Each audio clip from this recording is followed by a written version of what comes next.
എല്ലാവർക്കും നമസ്കാരം. ആദ്യം തന്നെ 14 നാമങ്ങൾ മാത്രമുള്ള ആരണ്യകാന്ഡം ഞാൻ ചൊല്ലിയിടാം.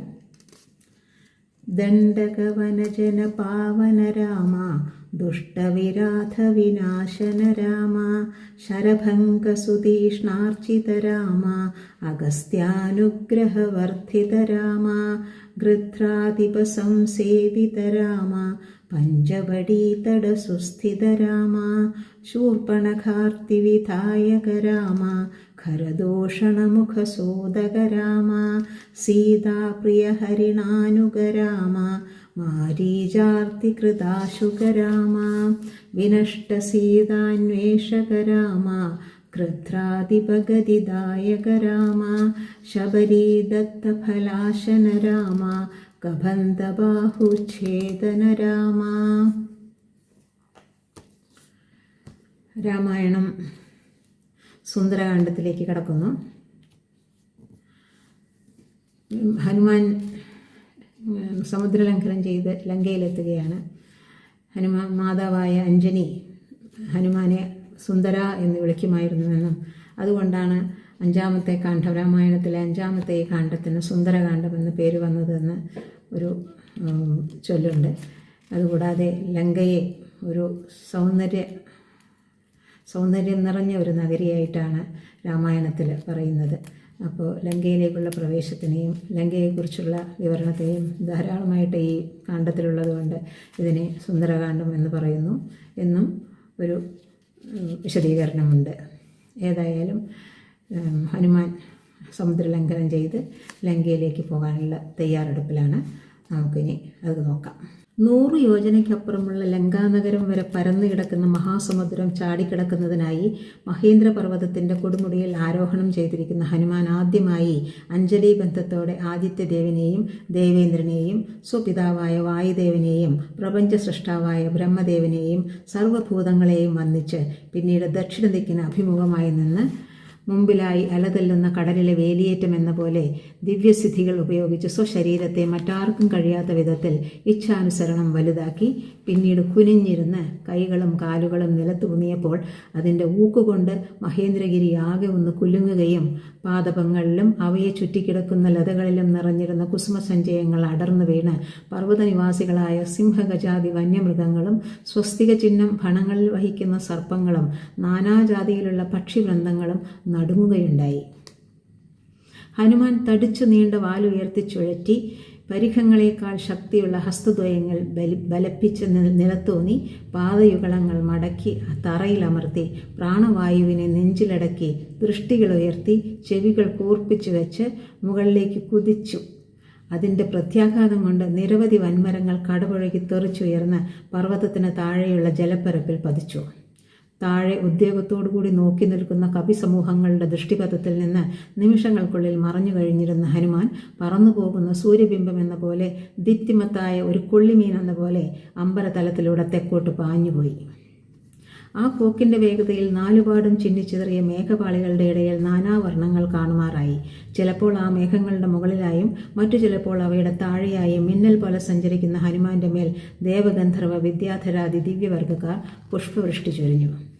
ശ്രീരാമൻ അലങ്കരിക്കുന്ന സൂര്യവംശത്തിൻ്റെ അഭിമാന സ്തംഭമായി പരിലസിച്ചിരുന്ന സഗര മഹാരാജാവുമായി ഉണ്ടായ സമ്പർക്കത്തിൽ നിന്ന് സാഗരം എന്ന അപരാഭിധാനം സമ്പാദിച്ച ജലനിധി ഹനുമാനെ കണ്ടപ്പോൾ ദിവ്യദൃഷ്ടി കൊണ്ട് കാര്യം മനസ്സിലാക്കി ഇങ്ങനെ ചിന്തിച്ചു: സഗര മഹാരാജാവാണല്ലോ പണ്ടുകാലത്ത് എന്നെ വളർത്തി ഇപ്പോഴത്തെ മാതിരിയാക്കിയത്.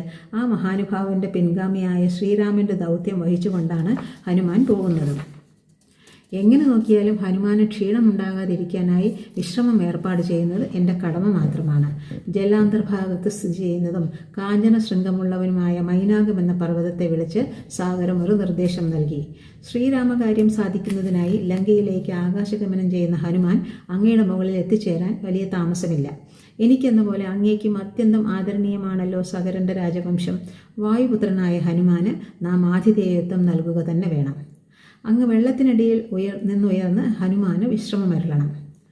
താമസിയാതെ ഹനുമാൻ കണ്ടത് അധോഭാഗത്തായി ഒരു പർവ്വതം ഉയർന്നു വരുന്നതും അതിൻ്റെ സ്വർണ്ണക്കൊടുമുടികൾ സൂര്യരശ്മികൾ തട്ടി പ്രശോഭിക്കുന്നതുമായിരുന്നു.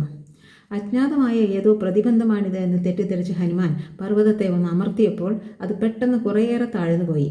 ശ്രീരാമദൂതൻ്റെ അപ്രതിമമായ ശരീരശക്തിയുടെ ചെറിയൊരംശം നേരിട്ട് മനസ്സിലാക്കിയ മൈനാകം സന്തോഷത്തോടുകൂടെ മനുഷ്യരൂപം ധരിച്ച് സ്വർണ്ണക്കൊടുമുടിയിൽ നിന്നുകൊണ്ട് പറഞ്ഞു, ഹനുമാൻ, സാഗരം ആവശ്യപ്പെട്ടതനുസരിച്ച് അങ്ങയെ അതിഥിയായി ക്ഷണിക്കാനാണ് ഞാൻ വന്നിരിക്കുന്നത്. സഗര മഹാരാജാവിൻ്റെ പാരമ്പര്യത്തിൽ ജനിച്ച ശ്രീരാമചന്ദ്രൻ്റെ കാര്യത്തിനാണല്ലോ അങ്ങയുടെ ഈ യാത്ര. അങ്ങേക്ക് തുല്യമായ കരുത്തുള്ള മറ്റൊരു വ്യക്തി ലോകത്തിലില്ല എന്ന് എനിക്കറിയാം. അങ്ങയെ അതിഥിയായി ലഭിക്കുന്നത് ഏതൊരുവനും കൃതാർത്ഥത നൽകും. പോരെങ്കിൽ അങ്ങ് അറിഞ്ഞിട്ടില്ലാത്ത ഒരു ബന്ധം അങ്ങയോടുണ്ട് താനും. ആ ബന്ധം എന്താണെന്ന് അറിയുവാൻ ഹനുമാന് അതിയായ ജിജ്ഞാസയുണ്ടായി. മൈനാകം ഒരു സംഭവകഥ കേൾപ്പിച്ചു. പ്രഥമയുഗമായ കൃതയുഗത്തിൽ പർവ്വതങ്ങൾക്കെല്ലാം ചിറകുകളുണ്ടായിരുന്നു. അവ പക്ഷികളെപ്പോലെ ആകാശത്ത് പറന്നു നടക്കുകയും ചെയ്തിരുന്നു. അവ തങ്ങളുടെ മേൽ വന്ന് വീഴുമെന്ന് ദേവന്മാരും ഋഷിമാരും മറ്റു ജീവികളും ഭയപ്പെട്ടു. അവരുടെ ഭയം നീക്കുന്നതിനായി ദേവേന്ദ്രൻ വജ്രായുധം പ്രയോഗിച്ച് പർവ്വതങ്ങളുടെ ചിറകുകൾ അരിഞ്ഞു തള്ളി. ഒരിക്കൽ ദേവേന്ദ്രൻ എന്നെ കണ്ട് വജ്രായുധം ഓങ്ങി എൻ്റെ നേർക്ക് പാഞ്ഞെടുത്തു. ആ സമയത്ത് അങ്ങയുടെ പിതാവ് എന്നെ ഇവിടേക്ക് കൊണ്ടുവന്ന് സാഗരജലത്തിൻ്റെ അടിയിലാക്കി എൻ്റെ ജീവനെയും ചിറകുകളെയും രക്ഷിച്ചു. അക്കാരണത്താൽ അങ്ങും ഞാനും തമ്മിൽ അടുത്ത ബന്ധമുണ്ട്. അങ്ങ് എൻ്റെ ആതിഥ്യം സ്വീകരിച്ച് എന്നെയും സാഗരത്തെയും കൃതാർത്ഥരാക്കണം. ഹനുമാൻ പറഞ്ഞു, മൈനാകമേ, എനിക്ക് വളരെ സന്തോഷമായി. ഞാൻ അങ്ങയുടെ ആതിഥ്യം സ്വീകരിച്ചതായി അങ്ങ് കരുതിക്കൊള്ളണം. സ്വാമി കാര്യത്തിന് പോകുന്ന ഞാൻ വഴിയിൽ ഒരിടത്തും തങ്ങുകയില്ല. പോരെങ്കിൽ രാത്രിയാകാൻ ഇനി അധികം സമയവുമില്ല. സ്നേഹബഹുമാന പുരസ്സരം ആതിഥേയനായ മൈനാകത്തെ തലോടിയിട്ട് ഹനുമാൻ വീണ്ടും അമ്പരചാരിയായി ദക്ഷിണദിക്കിലേക്ക് യാത്ര തുടർന്നു. ഹനുമാന്റെ ശാരീരിക ശക്തിയും പരാക്രമവും ബുദ്ധിവൈഭവവും സാമർഥ്യവും എത്രത്തോളം ഉണ്ടെന്ന് മനസ്സിലാക്കുന്നതിനായി ഒന്ന് പരീക്ഷിക്കുവാൻ തന്നെ നിശ്ചയിച്ചു ശ്രീരാമാഭ്യുദയകാംക്ഷികളായ ചില ദേവന്മാരും മഹർഷിമാരും സിദ്ധന്മാരും മറ്റും. അവർ നാഗമാതാവായ സുരസാദേവിയെ ചെന്ന് കണ്ട് ഒരപേക്ഷ സമർപ്പിച്ചു. ദേവി, വായുപുത്രനായ ഹനുമാൻ സമുദ്രത്തിൻ്റെ മുകളിലൂടെ സഞ്ചരിക്കുകയാണ്. അദ്ദേഹത്തിന് വിഘ്നങ്ങളുണ്ടാക്കി ജയിക്കുമോ ഇല്ലയോ എന്ന് ദേവി പരീക്ഷിച്ചറിയണം. അവരുടെ അപേക്ഷ പ്രകാരം സുരസാദേവി ഭീഷണവും വികൃതവും വിപുലവുമായ രൂപം ധരിച്ച് അമ്പരമാർഗത്തിലൂടെ വരുന്ന ഹനുമാനെ തടഞ്ഞു നിർത്തി പറഞ്ഞു, എടാ വാനര, ദൈവം എൻ്റെ ആഹാരമായി നിന്നെ ഇവിടേക്ക് അയച്ചിരിക്കുകയാണ്. ഞാനിതാ എൻ്റെ വായു പിളർന്നു വയ്ക്കുന്നു. നീ എൻ്റെ വായിൽ പ്രവേശിക്കൂ. ഹനുമാൻ കൈകൂപ്പിക്കൊണ്ട് പറഞ്ഞു, രാക്ഷസ രാജാവായ രാവണൻ ശ്രീരാമപത്നിയായ സീതാദേവിയെ അപഹരിച്ചു കൊണ്ടുപോയി. ഞാനിപ്പോൾ സീതാദേവിയെ അന്വേഷിച്ചു പോവുകയാണ്. അവിടുന്ന് വാസ്തവത്തിൽ ശ്രീരാമനെ സഹായിക്കേണ്ടതാണ്. അത് സാധിച്ചില്ലെന്നിരിക്കട്ടെ, ഞാൻ സീതാദേവിയെയും ശ്രീരാമനെയും കണ്ട് വർത്തമാനങ്ങൾ അറിയിച്ചിട്ട് തിരിച്ചു വരാം. അവിടുത്തെ വായിൽ പ്രവേശിക്കുകയും ചെയ്യാം. ഇതെൻ്റെ പ്രതിജ്ഞയാണ്. സുരസാദേവി വിട്ടില്ല. എന്നെ പിന്നിട്ട് ആരും പോവുകയില്ല എന്നാണ് എനിക്ക് കിട്ടിയിട്ടുള്ള വരം. ഇനി നീ മറ്റൊന്നും ആലോചിക്കണ്ട. എൻ്റെ വായിൽ കയറിയാൽ മതി. എന്നാൽ അതുതന്നെ ഒന്ന് കാണണമെന്ന് നിശ്ചയിച്ച് ഹനുമാൻ 10 യോജന നീളവും വണ്ണവുമായി വളർന്ന് നാഗമാതാവിനെ നേരിട്ടു. ഇനി തന്നെ വിഴുങ്ങാൻ സുരസയ്ക്ക് കഴിയുമില്ലല്ലോ എന്നോർത്തപ്പോൾ ഹനുമാനുണ്ടായ സന്തോഷം ചില നിമിഷങ്ങളോളം മാത്രമേ നിലനിന്നുള്ളൂ. കാരണം അമാനുഷിക ശക്തികൾ സമാർജിച്ചിരുന്ന നാഗമാതാവ് 20 യോജന വലുപ്പത്തിൽ വായു പിളർന്നു വെച്ചു. എന്നാൽ ഇനി താൻ ഒന്നുകൂടി വലുതാവുക എന്ന് നിശ്ചയിച്ച് ഹനുമാൻ 30 യോജന നീളവും വണ്ണവും കൈക്കൊണ്ട് നിലകൊണ്ടു. അപ്പോൾ സുരസാദേവിയുടെ വായ 40 യോജനയും ഹനുമാന്റെ വലുപ്പം 50 യോജനയുമായി.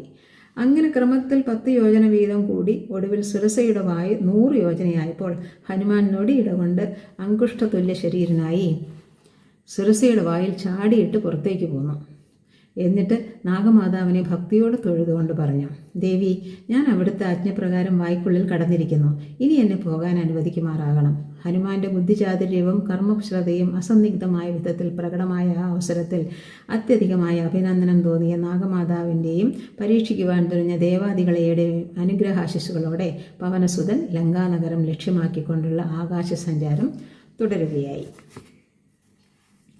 സുരസാദേവി ഹനുമാനെ തടഞ്ഞു നിർത്തിയത് പരീക്ഷണാർത്ഥമായിരുന്നുവെങ്കിൽ താമസിയാതെ വന്നെത്തിയ സിംഹിക എന്ന ഘോര രാക്ഷസി അപ്രകാരം ചെയ്തത് ക്ഷുത്പീഡിതയായി ഉദരപൂരണത്തിന് വേണ്ടിയായിരുന്നു.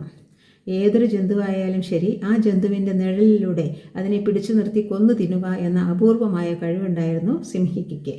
തൻ്റെ ഗതി പെട്ടെന്ന് നിലച്ചിരിക്കുന്നുവെന്ന് മനസ്സിലാക്കിയ ഹനുമാൻ താഴോട്ട് നോക്കിയപ്പോൾ കണ്ടത് തൻ്റെ നിഴലിൽ പിടിച്ചു നിർത്തിയ ഒരു ഭീകരരൂപിണിയെയായിരുന്നു. മുമ്പൊരിക്കൽ സുഗ്രീവൻ നൽകിയിരുന്ന വിവരണങ്ങൾ സ്മരണമണ്ഡലത്തിൽ പാഞ്ഞെത്തിയപ്പോൾ ഇവൾ സിംഹിക തന്നെയാണ് എന്ന് ഹനുമാന് തീർച്ചയായി. വായു പൊളിച്ച് മേഘനിർഘോഷം പോലെ ഗർജിച്ചുകൊണ്ട് വാനരനായ പുതിയ ഇരയെ ഗ്രസിക്കുവാനായി പാഞ്ഞെത്തിയപ്പോൾ ഹനുമാൻ നാഗമാതാവിനോട് ചെയ്തതുപോലെ സ്വശരീരം വളരെ ചെറുതാക്കി അവളുടെ വായ്ക്കകത്ത് ചാടി. പക്ഷേ തുടർന്ന് ചെയ്തത് മുമ്പത്തെ പോലെയല്ലായിരുന്നു. പിന്നെയോ സിംഹികയുടെ ഉദരത്തിനുള്ളിൽ ഇറങ്ങി അവളുടെ ശരീരം പിളർത്തി സമുദ്രത്തിലാഴ്ത്തിയിട്ട് ഒരു പോറൽ പോലും ഏൽക്കാതെ പുറത്തേക്ക് വന്നു. രാക്ഷസിയുടെ മൃതശരീരം നോക്കി നിൽക്കാൻ മെനക്കെടാതെ മഹാവീരനായ ആ വാനരപ്രമുഖൻ വീണ്ടും ആകാശഗമനം ആരംഭിച്ചു. മഹാസാഗരത്തിൻ്റെ ഭൂരിഭാഗവും തരണം ചെയ്തതോടുകൂടെ പർവ്വതങ്ങളും നദികളും നിറഞ്ഞ അതിമനോഹരമായ ഒരു ദ്വീപ് അധോഭാഗത്ത് ദൃഷ്ടിഗോചരമായപ്പോൾ അത് ലങ്കയാണെന്ന് അനുമാനിക്കുവാൻ ഹനുമാന് യാതൊരു പ്രയാസവും ഉണ്ടായില്ല. ഞാനിപ്പോൾ കൈക്കൊണ്ടിരിക്കുന്ന അതിബൃഹത്തായ ശരീരത്തോടുകൂടി ലങ്കയിൽ കടന്നു ചെന്നാൽ അപ്രതീക്ഷിതമായ പല പ്രതിബന്ധങ്ങളും ഉണ്ടായേക്കുമെന്ന് ശങ്കിച്ച് കാമരൂപിയായ ആ വാനരശ്രേഷ്ഠൻ സ്വയം ചുരുക്കി രാക്ഷസ നഗരത്തിൽ തലയുയർത്തി നിൽക്കുന്ന ത്രികുടാചലത്തിൽ ചെന്നിറങ്ങി. അവിടുത്തെ ഔന്നത്യത്തിൽ നിന്ന് നഗരത്തിൽ ആകെ ദൃഷ്ടികൾ വ്യാപരിച്ചപ്പോൾ അവ അത്ഭുതം കൊണ്ട് വിടരുകയായി.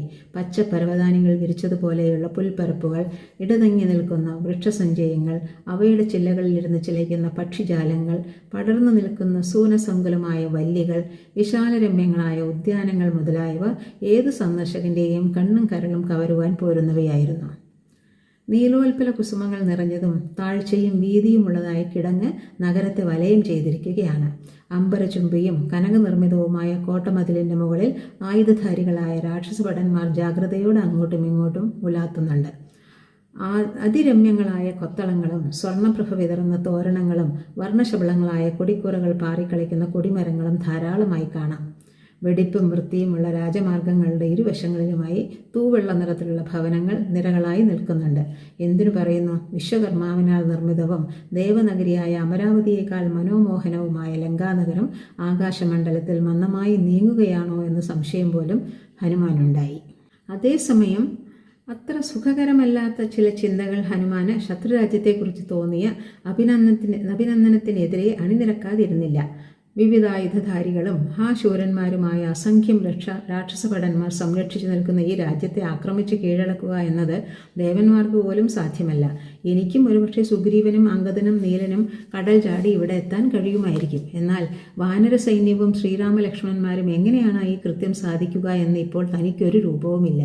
ഇനി സാധിച്ചാൽ തന്നെ ചതുരുപായങ്ങളിൽ ആദ്യത്തെ 3 കൊണ്ടും, അതായത് സാമം, ദാനം, ഭേദം എന്നിവ കൊണ്ടും രാക്ഷസന്മാരെ ഒന്നും ചെയ്യാൻ ഒക്കുകയില്ല. 4ാമത്തേതായ ദണ്ഡം പ്രയോഗിക്കേണ്ടതായി തന്നെ വന്നുകൂടാം. ആ ഉപായം എത്രമാത്രം പ്രയോജനപ്പെടുമെന്ന് കണ്ടറിയേണ്ടതുമായി ഇരിക്കുന്നു. ആട്ടെ, അമ്മാതിരി ചിന്തകൾ തൽക്കാലം ഉപേക്ഷിക്കുകയാണ് വേണ്ടത്. അടിയന്തരമായി ചെയ്യേണ്ടത് സീതാദേവി ഇവിടെയുണ്ടോ എന്നും ഉണ്ടെങ്കിൽ എവിടെയെന്നും കണ്ടുപിടിക്കുകയാണ്. തൻ്റെ ഇപ്പോഴത്തെ ശരീരത്തോടു കൂടി ലങ്കയിൽ കടന്നു കയറുന്നത് പല അനർത്ഥങ്ങളും വരുത്തിവെക്കുമെന്ന് ഹനുമാൻ അറിയാമായിരുന്നു. രാക്ഷസന്മാരെ വഞ്ചിക്കുന്നതിനായി സ്വശരീരം വളരെ ചെറുതാക്കുക എന്നത് അത്യന്താപേക്ഷിതമാണ്. മാത്രവുമല്ല, താൻ സീതാദേവിയെ ഏകാന്തത്തിൽ സന്ദർശിക്കുകയും അക്കാര്യം രാവണൻ അറിയാതിരിക്കുവാൻ വേണ്ടതായ കരുതലെടുക്കുകയും വേണം.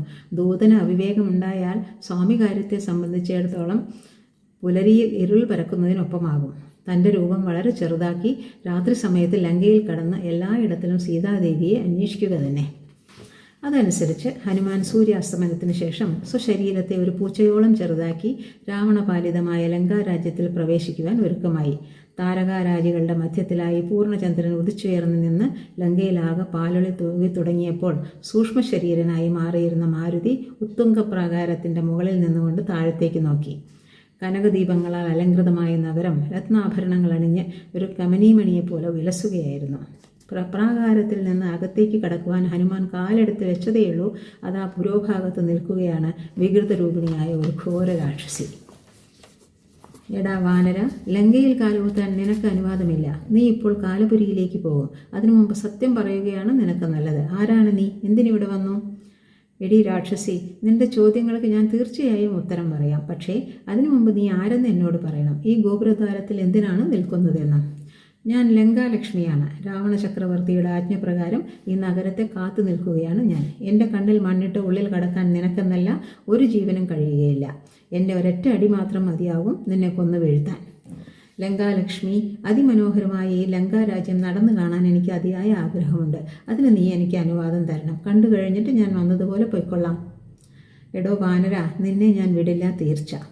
ഞാൻ വേഗം കണ്ടിട്ട് പൊയ്ക്കൊള്ളാം. സംഭാഷണം ദീർഘിപ്പിക്കുവാൻ മെനക്കെടാതെ ലങ്കാലക്ഷ്മി അതിഘോരമായി അട്ടഹസിച്ചുകൊണ്ട് ഹനുമാനെ ആഞ്ഞടിച്ചു. അതിന് മറുപടിയായി ഹനുമാൻ ഇടത് മുഷ്ടി കൊണ്ട് ഒന്നിടിച്ചതേയുള്ളൂ. ലങ്കാലക്ഷ്മി ആർത്തനാദം പുറപ്പെടുവിച്ചുകൊണ്ട് നിലം പതിച്ച് നിസ്സഹായയായി കിടപ്പായി.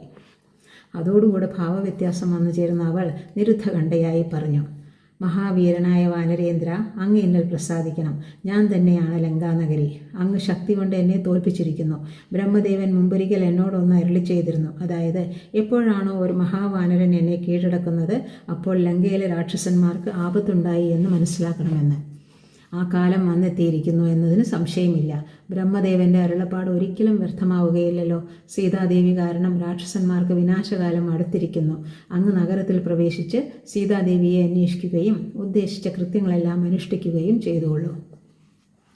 ലങ്കാപ്രവേശനത്തിലുള്ള പ്രതിബന്ധങ്ങളെല്ലാം അവസാനിച്ചതിലുള്ള സന്തോഷത്തോടുകൂടി ഹനുമാൻ അകത്തേക്ക് കയറി തന്നെ ആരും കാണാതെ എന്നാൽ എല്ലാം കണ്ടുകൊണ്ട് മുമ്പോട്ട് പോയി. ചില നക്തഞ്ചര ഭവനങ്ങളിൽ നിന്ന് നർത്തകികളുടെ നൂപുര സിഞ്ചിതങ്ങളും കാഞ്ചീസനങ്ങളുമാണ് ഒഴുകിയിറങ്ങുന്നതെങ്കിൽ മറ്റു ചിലതിൽ നിന്ന് പുറപ്പെടുന്നത് സ്വരശ്രുതി ലയമധുരങ്ങളായ ഗാനാലാപങ്ങളാണ്. വേറെ ചില ഭവനങ്ങളിൽ മന്ത്രജപങ്ങളുടെയും വേദോച്ചാരണങ്ങളുടെയും സ്തോത്രഗീതങ്ങളുടെയും ശബ്ദങ്ങളാണ് കേൾക്കപ്പെടുന്നത്. രാജവീഥികളിൽ രാവണപ്രജകളായ രാത്രിഞ്ചരന്മാർ നടക്കുകയും ഇടയ്ക്കിടയ്ക്ക് കൂടി നിന്ന് സൗഹൃദ സംഭാഷണങ്ങളിൽ ഏർപ്പെട്ടിരിക്കുകയും ചെയ്യുന്നു. ആയുധധാരികളായ നിരവധി ഭടന്മാർ ഏതു സമയത്തും യുദ്ധസന്നദ്ധരായി നിൽക്കുന്നതും രാജ്യത്തിൻ്റെ ഏതു കോണിലും നടക്കുന്ന സംഭവങ്ങൾ അപ്പപ്പോൾ രാജാവിനെ അറിയിക്കുവാൻ നിരുക്തരായ ചാരന്മാർ അങ്ങോട്ടും ഇങ്ങോട്ടും ഉഴറി നടക്കുന്നതും കാണാം. അവിടെയായി ഗജവീരന്മാരെ നിർത്തിയിട്ടുള്ള ആനപ്പന്തികളും ആകാരസൗഷ്ഠവവും വായുവേഗവുമുള്ള അശ്വസമൂഹങ്ങൾ ഉൾക്കൊള്ളുന്ന കുതിരപ്പന്തികളും ഹനുമാന്റെ സവിശേഷ ശ്രദ്ധയെ സമാകർഷിക്കാതിരുന്നില്ല. ഭൂലോകത്തിലാകെ വെള്ളി വെളിച്ചം വാരി വിതറി ആകാശതലത്തിൽ പ്രശോഭിക്കുന്ന ശശാങ്കബിംബത്തിൻ്റെ പ്രഭയുടെ സഹായത്തോടുകൂടി ഹനുമാൻ ഇനിയും പല കാഴ്ചകളും കണ്ടുകൊണ്ട് നടന്നു തുടങ്ങി. നർമ്മസംഭാഷണങ്ങളിൽ മുഴുകി പരിസരങ്ങൾ മറന്നിരിക്കുന്ന കാമിനീ കാമുകന്മാർ, വീണാവാദനം ചെയ്തുകൊണ്ടിരിക്കുന്ന സംഗീതാസ്വാദകന്മാർ, സ്ത്രീ സൗന്ദര്യത്തിൻ്റെ വിലാസരംഗങ്ങളായ യുവതികൾ, ഭർത്തൃവിയോഗത്താൽ വിഷാദമഗ്നങ്ങളായ നവവധുക്കൾ എന്നിങ്ങനെ എത്രയോ പുരുഷന്മാരും സ്ത്രീകളും നിവസിക്കുന്ന ഗൃഹങ്ങൾ ഓരോന്നിലും സീതാദേവിയുണ്ടോ എന്നായിരുന്നു ഹനുമാന്റെ അന്വേഷണം. എന്നാൽ ഒരിടത്തും താൻ സ്വാമിനിയായി അംഗീകരിച്ചിരിക്കുന്ന ശ്രീരാമപത്നിയുടെ സമ്മോഹന രൂപം ആ വാനരോത്തമന്റെ നേത്രങ്ങൾക്ക് ഗോചരമായില്ല. രാവണന്റെ കനിഷ്ഠ സഹോദരന്മാരായ കുംഭകർണ വിഭീഷണന്മാരുടെയും മന്ത്രിവൈര്യന്മാരായ പ്രഹസ്താദികളുടെയും സേനാധിപന്മാരുടെയും മണിമന്ദിരങ്ങളിലെ പരിശോധന കഴിഞ്ഞ് ഒടുവിലായി ഹനുമാൻ ലങ്കാനഗരത്തിന് അലങ്കാരമായി പ്രശോഭിക്കുന്ന രാജകൊട്ടാരത്തിൽ കടന്നു കയറി. ചിത്രശാലകൾ, ക്രീഡാഗൃഹങ്ങൾ, രതിമന്ദിരങ്ങൾ, വള്ളിക്കുടിലുകൾ, പല്ലക്കുകൾ മുതലായവ എണ്ണമറ്റവ മാത്രമല്ല ഹൃദയാകർഷകങ്ങളുമായിരുന്നു. രാവണൻ അന്യദേശങ്ങളിൽ നിന്ന് കവർന്നെടുത്തു കൊണ്ടുവന്ന് കൂട്ടിയിട്ടിരിക്കുന്ന അമൂല്യ വസ്തുക്കളും വെട്ടിത്തിളങ്ങുന്ന പളുങ്കുമണികൾ പതിച്ചിരിക്കുന്ന അകത്തളങ്ങളും പവിഴങ്ങളാലും മുത്തുകളാലും കനകത്താലും നിർമ്മിതമായി നിരന്നു നിൽക്കുന്ന വൻ തൂണുകളും മറ്റും അത്ഭുതത്തോடு നോക്കിക്കണ്ട് ഹനുമാൻ സീതാദേവിയെ തിരഞ്ഞു നടന്നു. ജ്യേഷ്ഠഭ്രാതാവായ വൈശ്രവണിൽ നിന്ന് രാവണൻ പിടിച്ചെടുത്തതും ഉടമസ്ഥന്റെ ഇച്ഛാനുസരണം ഉയരുകയും താഴുകയും പറക്കുകയും ചെയ്യുന്നതുമായ പുഷ്പക വിമാനം കണ്ടപ്പോൾ ഹനുമാൻ അത്ഭുതസ്ഥിതിമനായി. രാവണാന്തപുരത്തിലെ മധ്യഭാഗത്തിലുള്ള വിശാല മനോഹരമായ ശാലയിൽ പ്രവേശിച്ചപ്പോൾ അവിടെയെങ്ങാനും സീതാദേവിയുണ്ടോ എന്നായി ഹനുമാന്റെ സംശയം. വിവിധങ്ങളായ സുഗന്ധദ്രവ്യങ്ങളിൽ നിന്ന് പ്രസരിക്കുന്ന തൂമണം പരന്നിരിക്കുന്ന ശാലയാകെ സുവർണദീപങ്ങളുടെ പ്രഭാപൂരം കൊണ്ട് ശോഭായമാനമായിരിക്കുന്നു. പലയിടങ്ങളിൽ നിന്ന് പിടിച്ചുകൊണ്ടുവന്നവരും പിന്നീട് രാവണപത്നിമാരായപ്പോൾ ഭർത്തൃസ്നേഹമുള്ളവരുമായ അനേകം തരുണീമണികൾ മധുപാന ക്രീഡാദികൾ കൊണ്ട് ക്ഷീണതകളായി ഗാഠനിദ്രയിൽ ലയിച്ചു കിടക്കുന്നതും ഹനുമാൻ കണ്ടു. വർണ്ണശോഭങ്ങളായ വിശിഷ്ട വസ്ത്രങ്ങളും അനർഘങ്ങളായ രത്നാഭരണങ്ങളും ധരിച്ചിരുന്ന രാവണപത്നിമാരും അവരുടെ തോഴിമാരും നിദ്രാവസ്ഥയിലും അനവധ്യ സുന്ദരികളായി കാണപ്പെട്ടു. ശരൽക്കാല രാത്രികളിൽ മിന്നിത്തിളങ്ങുന്ന നക്ഷത്രജാലങ്ങൾ നിറഞ്ഞിരിക്കുന്ന ആകാശം പോലെ നിശാവശകളായ രാവണപത്നിമാരാൽ ആ ശാല പ്രശോഭിച്ചു. ഒരു ഭാഗത്തായി അമൂല്യരത്നങ്ങൾ പതിച്ച ഒരു സുവർണ പര്യങ്കവും അതിനു മുകളിലായി മുഴുതിങ്കളിനൊത്ത വെൺകുറ്റക്കുടയും 4 വശങ്ങളിൽ നിന്ന് വെൺചാമരങ്ങൾ വീശുന്ന ദാസിമാരും ഹനുമാന്റെ കണ്ണിൽപ്പെട്ടപ്പോൾ അവിടെ നിദ്ര കൊള്ളുന്നത് രാവണനാണ് എന്ന് അനുമാനിക്കുവാൻ യാതൊരു ബുദ്ധിമുട്ടും ഉണ്ടായില്ല. അടുത്തു ചെന്ന് ഒളിച്ചു നോക്കിയപ്പോൾ കണ്ടത് കാളമേഘവർണ്ണം പൂണ്ടവനും ദിവ്യവിഭൂഷണങ്ങൾ അണിഞ്ഞവനും പീനസ്കന്ധനും ആജാനുബാഹുവും വ്യൂഢോരസ്കനുമായ രാവണനെയായിരുന്നു താനും. ഗംഗാനദിയിലെ കയത്തിൽ ഉറങ്ങിക്കിടക്കുന്ന ഒരു മഹാഗജത്തിന്റെ പ്രതീതി നിദ്രാധീനനായ രാക്ഷസേശ്വരൻ വാനരശ്രേഷ്ഠനിൽ ഉളവാക്കി. തെല്ലകലെയായി ഒരു മണിമഞ്ചത്തിൽ സുഖസുഷുപ്തിയിലാണ്ട് കിടക്കുന്ന ഒരു അങ്കനാരത്നത്തിന്റെ അനിതര സാധാരണവും അനവദ്യവുമായ സൗന്ദര്യവിശേഷത്താൽ ഹഠാതാകർഷിക്കപ്പെട്ട ഹനുമാൻ അത് രാവണപത്നിയായ മണ്ഡോദരിയാണെന്ന് അറിയാതെ സീതയാണെന്ന് തെറ്റിദ്ധരിച്ചു. ശ്രീരാമനും ലക്ഷ്മണനും സീതയെക്കുറിച്ച് നൽകിയിരുന്ന വർണ്ണനകളുടെ അടിസ്ഥാനത്തിൽ സീതയെ ഭാവനയിൽ സങ്കല്പിച്ചിരുന്നതല്ലാതെ ഹനുമാൻ നേരിട്ട് കണ്ടിട്ടില്ലല്ലോ. തൻ്റെ അന്വേഷണം പൂർത്തിയാവുകയും ദൗത്യം സഫലമാവുകയും ചെയ്തിരിക്കുന്നു എന്ന് ആലോചിച്ചപ്പോൾ ആ സ്വാമിഭക്തൻ്റെ ഹൃദയത്തിൽ ആഹ്ലാദ തരംഗങ്ങൾ ഇളകിമറിഞ്ഞു. പക്ഷെ പെട്ടെന്ന് ഉയർന്നുദിച്ച ഒരു ചിന്ത തികച്ചും വിരുദ്ധമായ ഒന്നായിരുന്നു. സീതാദേവിയാണെങ്കിൽ ഭർത്താവിനെ പിരിഞ്ഞിരിക്കുമ്പോൾ ഉറങ്ങുകയോ ഭക്ഷണം കഴിക്കുകയോ ആഭരണം അണിയുകയോ ചെയ്യുകയില്ല, തീർച്ചയാണ്. സുന്ദരികൾ അനേകം കിടന്നുറങ്ങുന്നതും കൂമ്പിയ താമരപ്പൂക്കൾ നിറഞ്ഞ പൊയ്കയോട് ഉപമിക്കാവുന്നതുമായ ശാലയിൽ മാത്രമല്ല, അന്തഃപുരത്തിലെ മറ്റൊരിടത്തും സീതാദേവിയെ കണ്ടുകിട്ടാത്തതിനാൽ ചഞ്ചല ഹൃദയനായി തീർന്ന ഹനുമാന് മറ്റൊരു സംശയവും ഉണ്ടായി. ചാരിത്രം പരിരക്ഷിക്കുന്നതിൽ ദൃഢവ്രതയായ സ്വാമിനിയെ രാവണൻ ഇച്ഛാഭംഗം വന്ന് കൊലപ്പെടുത്തിയിരിക്കുമോ? അങ്ങനെയാണെങ്കിൽ തൻ്റെ പരിശ്രമം പരിപൂർണമായ പരാജയത്തിൽ കലാശിക്കും. പക്ഷേ അങ്ങനെ സംഭവിച്ചിരിക്കുന്നു എന്നതിന് തെളിവൊന്നും കിട്ടാത്ത സ്ഥിതിക്ക് ലങ്കയിൽ ബാക്കിയുള്ള സ്ഥലങ്ങളിലും അന്വേഷണം തുടരുക തന്നെ. ആ വിചാരത്തോടെ പിന്നെയും ഇറങ്ങി നടന്ന് എല്ലായിടങ്ങളിലും തിരയുന്നതിനിടയിൽ അശോകവനം ഹനുമാന്റെ കണ്ണിൽപ്പെട്ടു. ശ്രീരാമനെയും സീതാദേവിയെയും ലക്ഷ്മണനെയും രുദ്രനെയും ഇന്ദ്രനെയും യമനെയും വായുവിനെയും ചന്ദ്രനെയും സൂര്യനെയും മരുത്തുക്കളെയും മനസ്സാ നമിച്ചുകൊണ്ട് ആ സ്ഥിരോത്സാഹി സ്വശരീരം ഒന്നുകൂടെ ചെറുതാക്കിയിട്ട് അശോകവനത്തിൽ പ്രവേശിക്കുവാൻ ഒരുക്കമായി. വസന്തഋതുവിൻ്റെ പ്രാരംഭദശയിൽ കുസുമസമൃദ്ധമായ തരനിരകങ്ങളെ ഗാഢാശ്ലേഷം ചെയ്ത് ചുറ്റി നിൽക്കുന്ന ലതാസഞ്ചയങ്ങൾ നിരവധി വള്ളിക്കുടലുകൾ നിർമ്മിച്ചിരിക്കുകയാണ്. അച്ഛസ്ഫടിക സംകാശമായ നിർമ്മലജലം നിറഞ്ഞ പൊയ്കകളിൽ ഇറങ്ങുന്നതിനായി കെട്ടിപ്പടുത്തിട്ടുള്ള പടവുകളിൽ പതിച്ചിട്ടുള്ള വലിയ രത്നങ്ങൾക്ക് കയ്യും കണക്കുമില്ല. കളനാദം പൊഴിച്ചുകൊണ്ട് മതാലസയായ ഒരു കല്ലോലിനി മന്ദഗതിയായി ഒഴുകിക്കൊണ്ടിരിക്കുന്നു. അശോകവന മധ്യത്തിൽ തലപ്പുയർത്തി നിൽക്കുന്നതും വള്ളികൾ കെട്ടിപ്പിണഞ്ഞിരിക്കുന്നതും ഇടതൂർന്ന് സമൃദ്ധമായ ഇലച്ചാർത്തുകളുള്ളതുമായ ഒരു പൊന്നിരുൾ മരത്തിൻ്റെ ശാഖയിൽ ഹനുമാൻ കയറി ഒളിച്ചിരുന്നു. ശോകത്തെ നശിപ്പിക്കുന്ന അശോകവൃക്ഷങ്ങൾ പുഷ്പമഞ്ജരികളുടെ ഭാരം താങ്ങാനാവാതെ ശിഖരങ്ങൾ താഴ്ത്തി നിൽക്കുകയാണ് എന്ന് തോന്നിപ്പോകും. വൈശ്രവണൻ്റെ ചൈത്രരഥമോ ദേവലോകത്തെ നന്ദനമോ രാവണൻ്റെ അശോകവനത്തിന് കിടനിൽക്കുകയില്ല.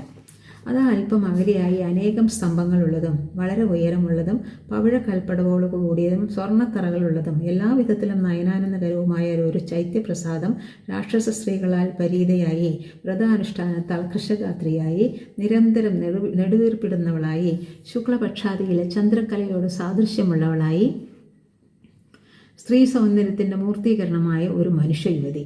ആഭരണങ്ങളൊന്നും അണിയാതെ കീറിയതും മലിനവുമായ മഞ്ഞപ്പട്ടുടുത്ത് ശരീരക്ഷീണം കൊണ്ട് പരവശയായി അതീവ ദുഃഖിതയായി കണ്ണുനീർ വാർക്കുന്ന ആ യുവതിയെ പൂക്കളില്ലാത്ത താമരപ്പൊയ്കയോട് ഉപമിക്കാവുന്നതാണ്. പൂർണ്ണചന്ദ്രനൊപ്പമുള്ള സുന്ദരവദനം, ചുരുണ്ടു നീണ്ട കബരീഭാരം, കുവലയദള സദൃശമായ നേത്രയുഗ്മം, ചെന്തൊണ്ടിപ്പഴത്തിനൊത്ത അധരങ്ങൾ എന്നിവയെല്ലാം കണ്ടപ്പോൾ ഈ യുവതിരത്നം സീതാദേവി തന്നെയെന്ന ബോധം ഹനുമാന്റെ മനസ്സിൽ അങ്കുരിച്ചു. നാശോന്മുഖമായ ഐശ്വര്യം പോലെ, പാഴായിപ്പോയ ആശയെപ്പോലെ, കലങ്ങിയ ബുദ്ധിയെപ്പോലെ കാണപ്പെടുന്ന സീതാദേവിയെ ഹനുമാൻ വീണ്ടും വീണ്ടും ശ്രദ്ധിച്ചു നോക്കി. മരക്കൊമ്പിൽ തൂക്കിയിട്ടിരിക്കുന്ന ചെവിപ്പൂക്കളും കുണ്ടലങ്ങളും കരാഭരണങ്ങളും മറ്റും വളരെ നാളായി ഉപയോഗിക്കാത്തവയാണെങ്കിലും മുമ്പ് ശ്രീരാമൻ നൽകിയിരുന്ന വിവരണത്തിൽ നിന്ന് സീതയുടെ വകയാണെന്ന് ഹനുമാൻ അനുമാനിച്ചു. അപ്പോൾ ആ സ്വാമിഭക്തൻ്റെ കണ്ണുകൾ നിറഞ്ഞൊഴുകിയ തപ്തബാഷ്പം ആനന്ദാതിരേകത്താൽ നിന്ന് ഉത്ഭവിച്ചതായിരുന്നു. തുടർന്ന് തൻ്റെ ആരാധനാപാത്രമായ ശ്രീരാമസ്വാമിയുടെ പതിവ്രതയായ പത്നിക്ക് ഇങ്ങനെയൊരു അവസ്ഥാന്തരം വന്നു ചേർന്നുവല്ലോ എന്ന് ആലോചിച്ചപ്പോൾ ഹനുമാന്റെ ഹൃദയത്തിൽ ദുഃഖസാഗരം ഇളകിമറിയുകയായി. സ്വാമി പത്നിയുടെ ദിവ്യവിഗ്രഹത്തിൽ നിന്ന് ചുറ്റും ഇരിക്കുന്ന കാവൽക്കാരികളായ രാക്ഷസികളിൽ പതിച്ചപ്പോൾ ഹനുമാന്റെ കണ്ണുകൾക്കുണ്ടായ അറപ്പിനും വെറുപ്പിനും അതിരുണ്ടായിരുന്നില്ല. ഒരു കണ്ണുള്ളവർ, ഒരു ചെവിയുള്ളവർ, കമ്പിളിക്കെട്ടിനൊത്ത തലമുടിയുള്ളവർ, താടി വരെ താഴ്ന്നു തൂങ്ങുന്ന ചുണ്ടുള്ളവർ, ഓരോരോ മൃഗത്തിൻ്റെ മുഖമുള്ളവർ, തുമ്പിക്കൈ പോലത്തെ മൂക്കുള്ളവർ, അതെന്തിന് ഭീഭത്സമായ ഏതെല്ലാം വൈകൃതങ്ങളുണ്ടോ അവയെല്ലാം ആ രാക്ഷസികളിൽ കാണപ്പെട്ടു.